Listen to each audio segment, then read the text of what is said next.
Chers amis, je veux aller droit au but. La situation sociopolitique en RDC est extrêmement grave.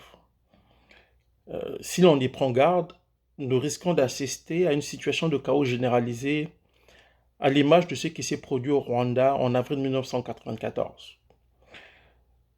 Certains diront que je suis alarmiste. Oui, je le suis parce que la crise actuelle, invisible à l'œil nu pour certains, prend des proportions de plus en plus inquiétantes. On a le tribalisme, on a des tensions tribales aujourd'hui qu'on ne peut plus ignorer ou faire comme si elles n'existaient pas.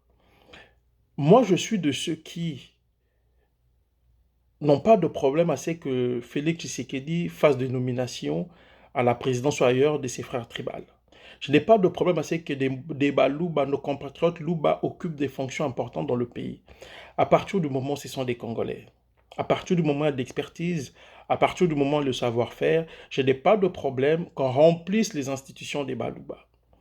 En même temps, je suis conscient de la réalité sociologique de notre pays qui fait que ce genre de situation provoque toujours des grincements de dents.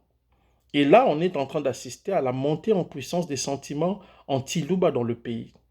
Et du côté de nos compatriotes du Kassai, en tout cas de certains d'entre eux, il y a aussi une forme d'animosité, d'intolérance à l'égard de tout ce qui est critique à l'égard de Félix Tshisekedi et de son pouvoir. Et ça, c'est dangereux.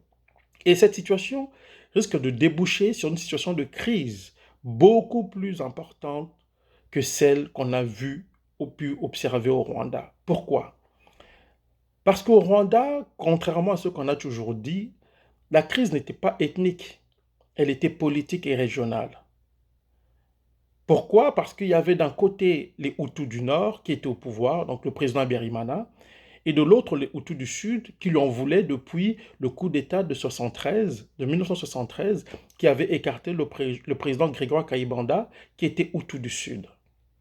Et les tensions ethniques au Rwanda n'ont pu être observées qu'après la guerre d'octobre 1990, imposée au pays par le Front patriotique rwandais de Paul Kagame, donc le FPR. C'est seulement à partir de ce moment-là qu'on a pu observer des sentiments, des tensions ethniques entre d'un côté les Hutus et les Tutsis. Mais les choses étaient beaucoup plus complexes. Pourquoi?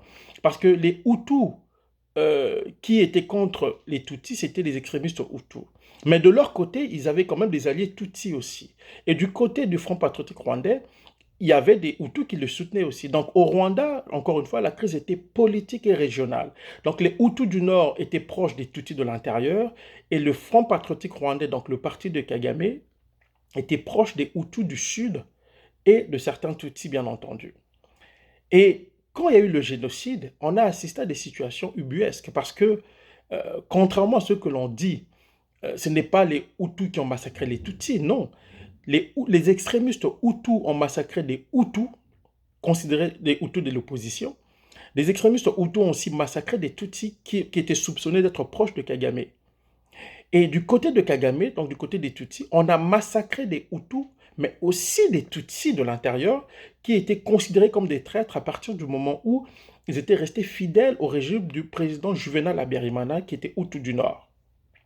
Et parmi les personnes qui ont été tuées d'ailleurs par les Tutsis, il y a le père du chanteur Corneille, Émile Nyongora, qui était proche du président Habyarimana, qui a été assassiné le 7 avril 1994 au matin par les éléments du FPR de Kagame. Donc des Tutsis qui ont tué un autre Tutsi, et Émile Nyongora a été tué avec toute sa famille. Un autre personnage a été tué, Tutsi, c'est le ministre Landlun Dasingwa, qui est en réalité le grand frère de Louise Mushikiwabo, l'actuel secrétaire général de la francophonie, ancienne ministre des Affaires étrangères du Rwanda. Donc Louise Mushikiwabo, aujourd'hui qui est proche de Kagame, sa famille a été décimée par les extrémistes Tutsis proches de Kagame. Donc quand on analyse froidement les événements au Rwanda, on se rend compte que le conflit est politique, régional, avec une dimension ethnique qui relève davantage de l'instrumentalisation. Mais en RDC, c'est différent. Pourquoi? Parce qu'on a d'un côté tous les Congolais réunis et de l'autre nos compatriotes du Kassai qui sont soupçonnés ou suspectés d'être de connivence avec le régime. Ce qui n'est pas faux en partie. Mais il faut en même temps préciser que ce n'est pas tous les Kassaïens qui soutiennent Félix Tshisekedi.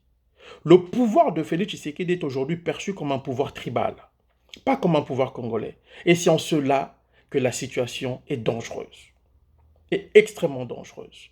Et c'est en cela que la situation diffère de la situation rwandaise où la nature du conflit était politique et régionale et on a instrumentalisé le fait ethnique. En RDC, le conflit qui est latent, qui est en train de voir le jour, c'est un conflit purement tribal. Entre d'un côté toutes les tribus rassemblées et de l'autre le compatriotes du Kasaï. Et c'est dangereux. Moi, j'en appelle ici à la responsabilité et au courage de nos compatriotes du Kasaï qui ne se reconnaissent pas dans le régime de Félix Tshisekedi. Prenez vos responsabilités et dénoncez le climat d'intolérance, l'intégrisme des vôtres, qui sont aussi nos compatriotes, qui sont aussi nos frères et nos sœurs. Il faut dénoncer cela avant qu'il ne soit trop tard. Et du côté de ceux qui estiment que tous les Kassaïens sont mauvais, je dis non. Parce que le pouvoir de Félix Tshisekedi est idéologiquement un pouvoir kassaïen, idéologiquement. Mais dans les faits, c'est un pouvoir d'un homme, de ses proches et de son clan, de ceux qui l'entourent. Quand vous allez voir la situation au Kasaï, elle est catastrophique. Donc ce pouvoir, on ne peut pas dire que ce pouvoir travaille pour les Kassaïens à partir du moment où le Kasaï souffre. C'est un pouvoir kassaïen sur le plan idéologique, mais pas sur le plan pratique. Et c'est la raison pour laquelle j'en appelle à la responsabilité et au courage de nos compatriotes du Kasaï qui ne se reconnaissent pas en Félix Tshisekedi dans son pouvoir. Prenez votre courage entre deux mains, dénoncez le climat délétère qui s'installe de plus en plus dans la société congolaise.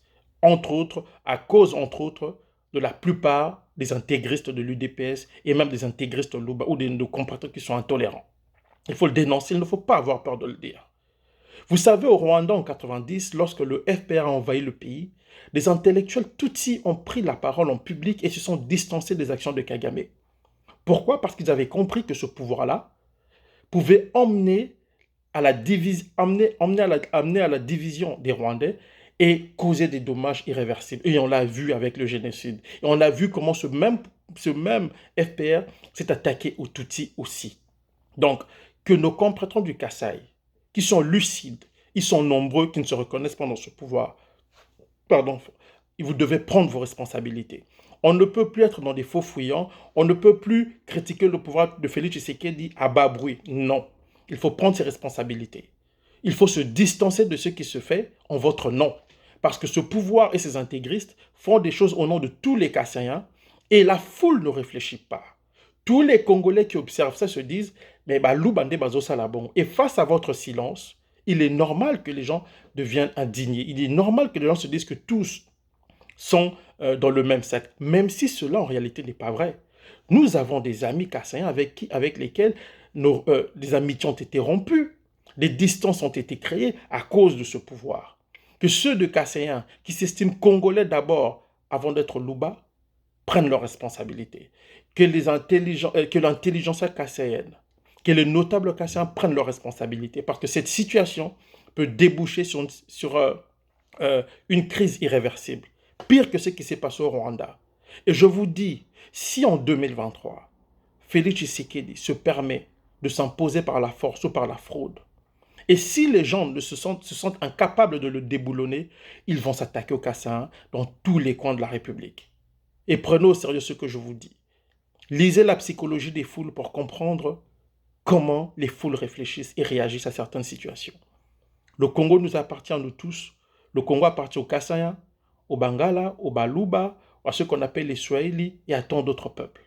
Alors il est temps en fait, de mettre fin à cette situation. Et la seule manière de remédier au climat délétère, en tout cas de corriger le tir et de faire en sorte que ce climat délétère prenne fin, c'est de dénoncer les intégristes où qu'ils soient, à commencer par les intégristes Luba qui sont très très intolérants. Et ceux qui peuvent jouer ce rôle de manière beaucoup plus responsable, afin d'emmener les uns et les autres à la raison, ce sont nos compatriotes du Kasaï.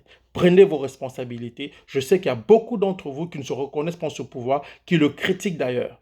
Faites-le en public pour que d'autres Congolais puissent comprendre et puissent voir que cette affaire n'est pas une affaire des Kassaïens, mais d'un groupe de gens qui jouit des deniers publics au mépris des vies kassaïennes, équatoriennes, kivussiennes et j'en passe. La responsabilité vous revient J'en appelle à la responsabilité de nos compatriotes du Kasaï. Notables, intelligentsia, militants de la société civile, prenez vos responsabilités. On a vu des pasteurs soutenir Félix Tshisekedi de manière très grossière. Des pasteurs promettre la mort à ceux qui vont critiquer Félix Tshisekedi, des pasteurs kassaïens. Tout ça ne fait qu'alimenter le climat de méfiance entre les Congolais d'un côté et les autres Congolais kassaïens de l'autre. Et ça, c'est inacceptable dans un pays que Mobutu nous a légué dans l'unité. On peut tout le reprocher, mais on ne peut pas le reprocher d'avoir rassemblé les Congolais autour d'un idéal. Alors il est temps, chers amis kassaïens, de prendre vos responsabilités.